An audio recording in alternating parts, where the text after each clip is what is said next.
നമ്മൾ human പെർസ്പെക്റ്റീവും animal പെർസ്പെക്റ്റീവും എല്ലാം കൂടെ വരുന്നതുകൊണ്ട് ആ ഒരു രീതി തോന്നുന്നു. ഉഗ്രം എന്ന് പറഞ്ഞാൽ എന്താ പറയേണ്ടതെന്ന് അറിയില്ല. അത്രയ്ക്ക് ഗംഭീര ഫ്രെയിമുകൾ, ഓരോ ഫ്രെയിമും പറയേണ്ട വയ്യ. ഡയറക്ഷൻ പ്രത്യേകിച്ച് ഒരു രക്ഷയില്ല, ക്യാമറ എല്ലാം. I think I learned a lot of things at this movie because this is my first time in acting. Yeah, I think I can improve. Sandeep was extraordinarily great in this. Vineet Ertൻ്റെ acting, സഹീർക്കയുടെ acting, Naren ചേട്ടൻ്റെ acting, എല്ലാവരുടെയും ഒരാൾ പോലും ഒന്നും പറയാനില്ല. Everybody has done a best job. അടിപൊളി, എല്ലാവരും ഒന്നായിരുന്നു പെർഫോം ചെയ്തു. അതെ, തീർച്ചയായിട്ടും കാണണല്ലോ. സൂപ്പർ, നന്നായിരുന്നു. എക്സലൻറ്റ് മൂവി, എക്സലൻറ്റ് സിനിമാറ്റോഗ്രാഫി,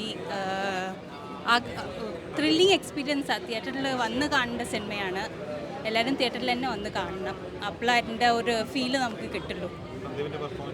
അതെ, എക്സലൻ്റ്, വേറെ ലെവൽ, ഒന്നും പറയാൻ വാക്കുകളില്ല. അത്രയും എക്സൈറ്റഡ് ആയിരുന്നു കാണാനും എക്സ്പീരിയൻസ് ചെയ്യാനും. നമുക്ക് സ്ക്രീനിൽ കാണാനും എല്ലാത്തിനും എക്സൈറ്റ്മെൻറ്റും എല്ലാം ഉണ്ട് ഈ സിനിമയിൽ. അപ്പോൾ ഈ ടീം നമ്മളെ ഫെയിൽ ചെയ്തിട്ടില്ല. It's excellent watch. ബ്യൂട്ടിഫുൾ. ടീസറിൽ കാണുന്നത് വെറും ടീസർ മാത്രമാണ്. ഇതാണ് ആക്ച്വലി തിയേറ്ററിൽ വന്ന് തന്നെ എക്സ്പീരിയൻസ് ചെയ്യുക. സിനിമാറ്റോഗ്രാഫിയിലൊക്കെ നമ്മൾ കിഷ്കിന്ധാണ്ടത്തിനെക്കാട്ടിലും 10-20 ഇരട്ടി മടങ്ങ് ബാഹുൽ രമേശ് ഇതിൽ ചെയ്തിട്ടുണ്ട്. എക്കോയെക്കുറിച്ച് പറയുകയാണെന്നുണ്ടെങ്കിൽ വാക്കുകളില്ല. എന്താ പറയുക, തിയേറ്ററിൽ എക്സ്പീരിയൻസ് ചെയ്ത് തകർക്കാൻ പറ്റിയൊരു മൂവി.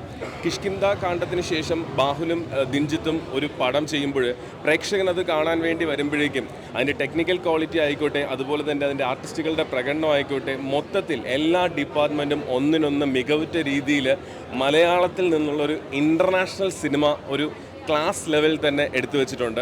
കാരണം ഇത് കണ്ട് കഴിഞ്ഞ് പ്രേക്ഷകൻ ഇറങ്ങിപ്പോകുമ്പോൾ സാധാരണ നമ്മുടെ മനസ്സിൽ ഈ കഥാപാത്രങ്ങളും ഒപ്പം ഇതിനകത്ത് ഉള്ള പ്രകൃതി ആയിക്കോട്ടെ, ആ നായ്ക്കുട്ടികളായിക്കോട്ടെ, ഓരോ കഥാപാത്രങ്ങളും നമ്മളുടെ ഇടയിലേക്ക് സ്വാധീനിക്കുന്ന ഒന്ന് തന്നെയായിട്ട് വരും.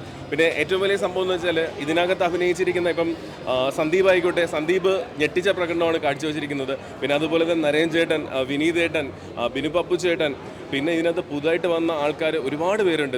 എനിക്കൊന്നു മലേഷ്യയിൽ നിന്നും അതുപോലെ തന്നെ മണിപ്പൂരിൽ നിന്നൊക്കെയുള്ള ലേഡീസ് ഇതിനകത്ത് ആദ്യമായിട്ട് അഭിനയിച്ചിട്ടുണ്ട്. പക്ഷേ അവരൊക്കെ എന്ത് ബ്രില്യൻ്റ് ആയിട്ടാണ് പെർഫോം ചെയ്യുന്നത്. പിന്നെ അതുപോലെ തന്നെ ആ നായ്ക്കുട്ടികളുടെയൊക്കെ പ്രകടനമുണ്ട്. ആദ്യം മുതൽ അവസാനം വരെ അവരുടെ ഒരു ബ്രില്യൻ പെർഫോമൻസ് ഉണ്ട്. അപ്പോൾ അവരെയൊക്കെ ടീച്ച് ചെയ്ത് ഈ രീതിയിൽ ഇവർ എത്രമാത്രം കഷ്ടപ്പെട്ടാണ് എടുത്തെന്നുള്ളത് അത് കാണാൻ വേണ്ടി അറിയാം. പിന്നെ ഇതിന് ക്വാളിറ്റി എന്ന് പറഞ്ഞാൽ നമ്മളെന്താ പറയുക, എപ്പോഴും ലോക സിനിമ അങ്ങനെയാണ് ഇങ്ങനെയാണെന്നൊക്കെ പറയുമ്പോഴേക്കും മലയാളത്തിൽ നമുക്ക് അഭിമാനത്തോടെ ഇന്നും അല്ലെങ്കിൽ നാളെ ആണെങ്കിലും അടയാളപ്പെടുത്തുന്ന ടെക്നിക്കലി ബ്രില്യൻ്റ് ആയിട്ടുള്ള ഒരു ഇൻ്റർനാഷണൽ സിനിമ തന്നെയാണ് ഇത്. പിന്നെ ഇതിൻ്റെ മ്യൂസിക്, പിന്നെ അതുപോലെ തന്നെ ഓഡിയോഗ്രാഫി, എവറിത്തിങ്. കാരണം ഓരോ ടെക്നിക്കൽ ഡിപ്പാർട്ട്മെൻറ്റിൽ വർക്ക് ചെയ്ത each and every one brilliant ആയിട്ട് പെർഫോം ചെയ്തിട്ടുണ്ട്. അത് തിയേറ്ററിൽ വന്ന് കാണുമ്പോഴേക്കും ആ തിയേറ്റർ എക്സ്പീരിയൻസ് പ്രേക്ഷകന് നൽകുന്ന ഒരു ഗംഭീര ചിത്രം തന്നെയാണ് എക്കോ. അത് നിങ്ങൾ തിയേറ്ററിൽ കാണുമ്പോൾ നിങ്ങൾക്ക് മനസ്സ് നിറഞ്ഞ് സംതൃപ്തനാകുന്ന രീതിയിലേക്ക് തിരിച്ചു പോകാം. കാരണം ഇതാണ് സിനിമ എന്നുള്ളത് നിങ്ങൾ തന്നെ പറയും, പ്രേക്ഷകർ തന്നെ. കൊടുത്ത പൈസയ്ക്ക് 110% വസൂലാണ്. ഒരു ഇൻ്റർനാഷണൽ സിനിമ തന്നെ എക്കോ സമ്മാനിക്കുന്നുണ്ട്.